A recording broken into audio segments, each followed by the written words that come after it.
El tema sobre la mesa con Raúl Frías Lucio. Es el tema sobre la mesa. Víctor, ¿cómo estás? Te saludo con mucho gusto. Víctor Hugo Hernández, nuestro analista en el tema sobre la mesa. Y hay que seguir analizando este triunfo contundente, este triunfo poderoso de Morena del domingo pasado, Víctor, que hay que verlo desde diferentes, desde luego, aristas. Hay uno y son inobjetables, ¿sí? Claudia Sheinbaum será presidenta de este país a partir del 1 de octubre. Yo creo que eso no tiene duda. Que Morena va a gobernar a 32 de 30 entidades de este país, excepto Jalisco y Guanajuato. Sí, veremos a un país que políticamente estará pintado de guinda, aunque tiene sus ciudades, tiene sus municipios que de alguna forma están, pero hablo de la gubernatura. Y un tema que también es muy importante es el tema del Congreso. El número de diputados y el número de senadores que le permitirán a Morena de alguna forma y sus aliados la modificación de la Constitución mexicana, ¿sí? Que ya hay algunos, ya el presidente López Obrador había anunciado algunos de los temas que iba a dejar pendiente en el tema de la reforma, por ejemplo, del Poder Judicial. De eso, si quieres, hablamos un poco más adelante. Pero me parece que de los resultados que hasta hoy oficialmente ha dado a conocer el PREP, que ya se cerró y que seguramente mañana miércoles tendremos ya lo que será la calificación de la elección, y el próximo domingo seguramente tendremos ya presidentes electos, gobernadores electos, en fin, en esta circunstancia. Entonces, a ver, me parece que la cantidad, y esto te lo saco a colación, Víctor, porque hemos empezado a ver en redes sociales, en algunos puntos del país, sí, personas que argumentan o que creen que hubo un gran fraude, un fraude cibernético. Y me parece que con los números, con esta enorme diferencia, nada más estaba revisando los datos, la cantidad de votos que sacó, por ejemplo, Claudia Sheinbaum, 33 millones de votos contra 16 de Xóchitl Gálvez, es 2-1. Me parece que es muy complicado. Muy complicado. Fíjate, 33.226.602 contra 15.620.726, Raúl. Híjole, eso no, por donde le busques, podrás hacer las cuentas que quieras, pero finalmente no es abismal la distancia, no hay forma. ¿Que hubo irregularidades? Sí las hubo. Que fue un proceso electoral donde la batuta la llevó el presidente, es cierto. Que hubo intervención del gobierno federal, es cierto. Todo eso es cierto. Pero al final del día, las cifras son abrumadoras. Así es. Y habrá estados donde de un modo u otro hubo otras intervenciones, irregularidades y cochinadas, pero pues no son tanto como para que no nos querramos engañar de que es un triunfo contundente. El pueblo de México, yo me atrevería a decir, Raúl, decidió mayoritariamente darle el espaldarazo a Claudia Sheinbaum. Y lo que hoy estamos viendo son arañazos, son coletazos, esas versiones de que hubo un fraude inteligente que vino de Cuba y que hubo cibernética que vino de Rusia y que trajeron gente de otras partes. Pues bueno, es parte de esa rumorología a la que somos muy dados los mexicanos. Perdón, Raúl, te quité la palabra. Sí, no, pero bien lo dices. O sea, a ver, me parece que esta fue una contienda inequitativa. No tengo la menor duda de eso. Sí, el poder del presidente, del ejecutivo, desde luego, desde hace mucho tiempo, desde las famosas corcholatas, o sea, se utilizó de alguna forma, y eso es precisamente inequidad, pero que el pueblo, finalmente los mexicanos, decidieron mayoritariamente, sí, por este resultado es inobjetable, Víctor. Entonces, me parece que sí, yo veo que hay algunos rasgos de querer de alguna forma, aquí veía algunos vehículos con algunas pintas de que defendamos la democracia. La verdad es que la mayoría de los mexicanos votaron de esta forma y tratar de entender por qué y cómo fue.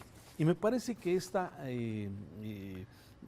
gráfica que publicó el periódico El País con un análisis muy interesante de con los datos que hay, sí, cómo se votó y por qué votaron la mayoría de los mexicanos, porque sí, parecía que de alguna forma sí iba a haber una sanción a el tema de inseguridad, al tema de educación, Castigo. al tema de salud, pero la verdad, mira, este es por género. Estas son lo que ha publicado El País en este sentido. Sí, el voto de Sheinbaum es la raya roja y el voto de Xóchitl Gálvez es el rosa, sí que está al lado derecho. Entonces, a ver, sí, un 62%, resulta que hubo más hombres que mujeres, sí, los que votaron por Claudia Sheinbaum. Sí, ahí tienes tú un 60% contra un 28%. Sí, y las mujeres votaron un 56% por Claudia Sheinbaum, es decir, más de la mitad. Y ahí está, lo naranja es lo de Maynes, de alguna forma con cantidades inferiores. Entonces, más hombres que mujeres, pero mayoritariamente votaron a favor de Claudia Sheinbaum. Esta siguiente gráfica es la edad. Siempre se dijo que los adultos mayores, pues era de alguna forma, estaban más proclives por los apoyos que recibían del gobierno a votar por Morena, por Claudia Sheinbaum.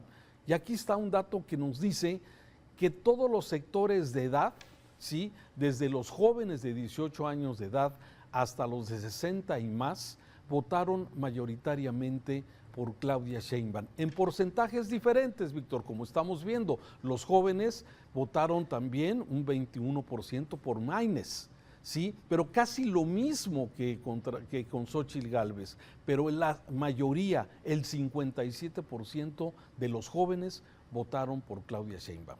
¿Qué más lees en esta gráfica? Raúl, que esto tira la narrativa que sostuvimos y que creímos muchos de que estaba muy definido el tipo de mercado que tenía cada candidato. Y lo decíamos de una manera muy simplista, las grandes mayorías van a estar, las clases más marginadas, los pobres, van a estar con Claudia Sheinbaum. Las clases medias, las clases altas van a estar fundamentalmente con Xóchitl.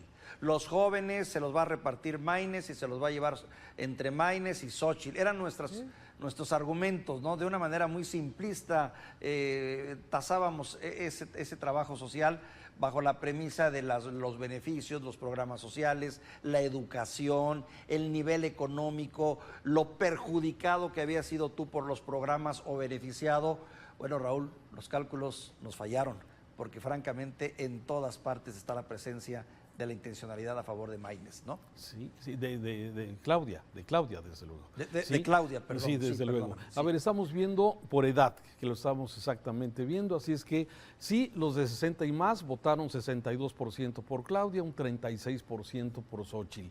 Sí, entonces todos los sectores de edad quedaron así. Luego, estudios. Aquí hay algo interesante, Víctor, el nivel de educación. Sí, para las personas de educación básica, es decir, primaria y secundaria, sí, el 66% votó por Claudia, contra un 25% que lo hizo por Xóchitl. Y así estuvo en media superior, también en las preparatorias, la mayoría votó por Claudia Sheinbaum contra un 28%, como estamos viendo en esta gráfica. Pero la de educación superior, aquí sí hay un cambio. La mayoría, interesante, el 44% de la población que manifiesta tener educación superior, sí votó por Xóchitl Gálvez, contra un 43% de personas que manifestaron con educación superior, que manifestaron su voto por Claudia Sheinbaum. Así es que este es el único aquí, Raúl, dato, ¿sí? Este es el único dato que hay esa diferencia. Sí. Sí, aquí mi lectura es obviamente que a mayor preparación, mayor información, mayor conocimiento, mayor reflexión, y yo creo que un mexicano promedio, bien informado en este momento, está consciente de todas esas fallas que hubo en la administración de AMLO, en la educación, en la seguridad, en la economía incluso también. Esa gente con educación superior es la que se cuestiona con argumentos, con elementos, que lee libros, que ve que seguramente el Tren Maya no vaya a ser tan efectivo, que está consciente del daño ecológico, que Dos Bocas va a ser poco efectiva. O sea, es un poco más crítica Claro, y portal. Bueno, ahí está, y sí se refleja. Pero es parejón, ¿eh? O sea, es parejón, como vemos, o sea, es 44-43. Yo te diría que las personas con educación superior, de acuerdo con este gráfico, votó exactamente la mitad por Claudia, la mitad por Xóchitl, ¿sí? Y el siguiente gráfico, que es el que habla precisamente de el nivel socioeconómico, ¿sí? Por ejemplo, por ingresos, ¿sí? Personas que reciben promedio de 10,000 pesos mensuales, que es la mayoría, sí, un 65% votó por Claudia Sheinbaum contra un 24% de Xóchitl. Y así los diferentes estratos dentro de los ingresos. Entonces, sí, aquí también se cae esa versión de que solamente los sectores más desprotegidos votaron por Claudia. Estamos viendo que personas que ganan más de 50,000 pesos mensuales, sí, por lo menos la mitad, el 50% votó por Claudia Sheinbaum, ¿sí?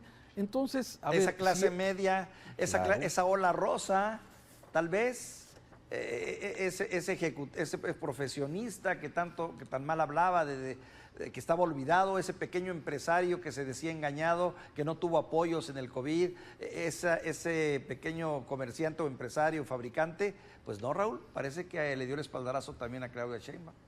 Sí, entonces, a ver, yo creo que de alguna forma cuesta trabajo a muchos sectores de la población, especialmente los que manifestaron su simpatía por la oposición, entender si cómo salimos de un gobierno que mintió, que fue un fracaso en el tema de seguridad, que no cumplió con el tema de salud, pero que creó una gran esperanza en un sector de la población. Y hay explicaciones, ¿no?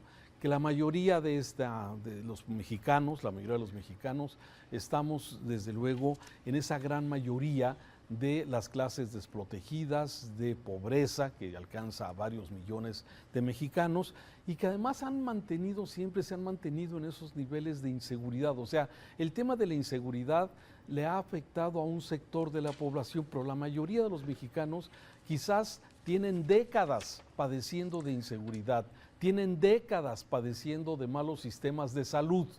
Llega un gobierno que dice que los va a mejorar y los va a hacer como Dinamarca, que era esta gran esperanza. Y entonces, bueno, hay seguramente mucho análisis al respecto. Tenemos que profundizar más esto. Esto amerita más reflexión, Raúl, porque mira, por ejemplo, a mí quisiera volver a la gráfica de los ingresos.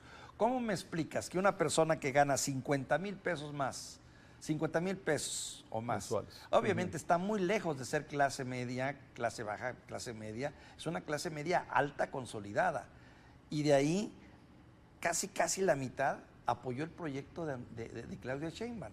¿Cómo poder explicar eso? La lógica sería que fuera un 90-10, y no es así, Raúl. ¿Qué es lo que tiene en mente una persona que evidentemente tiene casa propia, que tiene su carro propio, que tiene su muy buen trabajo, que tiene su muy buen ingreso, que compra libros, que sale de vacaciones 2 veces al año, que tiene buenas corbatas y dice, le doy mi voto a Claudia Sheinbaum? ¿Qué hay en su cabeza? Sí, bueno, esas son de las cosas. Esas son las cosas que definitivamente hay que ir viendo en todo esto. Ahora, lo que es una realidad, y me parece que eso es contundente, es que finalmente esta elección del pasado 2 de junio, Víctor, es el mandato del pueblo. Y en esta democracia, con sus defectos, ¿sí? El que tenga la mayoría de los votos gana la elección.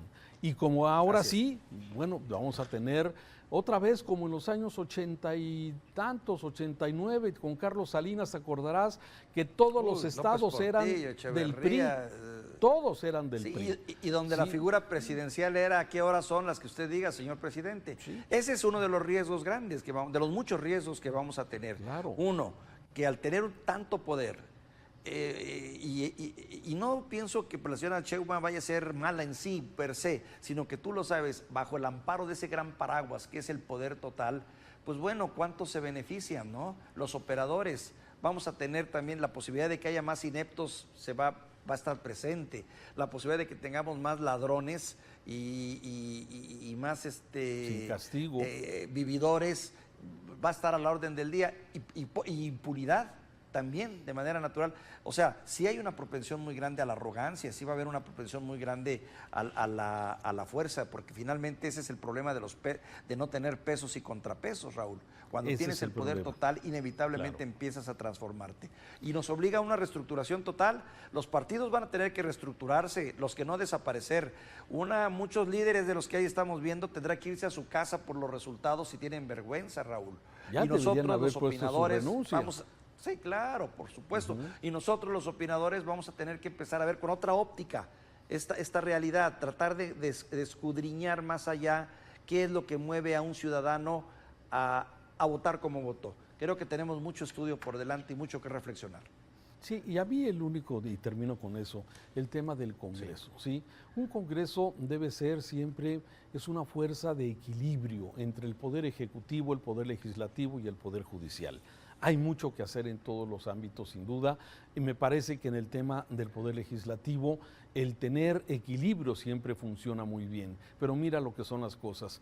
Teniendo una votación del 56% en el caso del Congreso del Estado, sí, en el caso del Congreso de la Unión, con un 56% de los votos, sí, la alianza de Morena va a controlar el 76% de la Cámara, sí, y eso son precisamente son logros que se logró a través del tiempo, donde la oposición, que no alcanzaba curules, que no alcanzaba diputaciones, empezaron a modificar la ley electoral para que haya una representación, sí, chiquita. El tema es que esos partidos que eran chiquitos, hoy son aliados de los grandes y de alguna forma, bueno, pues se logran estas mayorías, como es el caso que vamos a ver en esta ocasión. Y el riesgo es que precisamente no hay esos equilibrios en estos sentidos. Ya veremos, Víctor. Sí, hay que reflexionar mucho análisis por delante, Raúl. Tienes toda la razón. Un saludo. Vámonos, hasta mañana aquí en el Tema sobre la Mesa. Gracias. El tema sobre la mesa con Raúl Frías Lucio.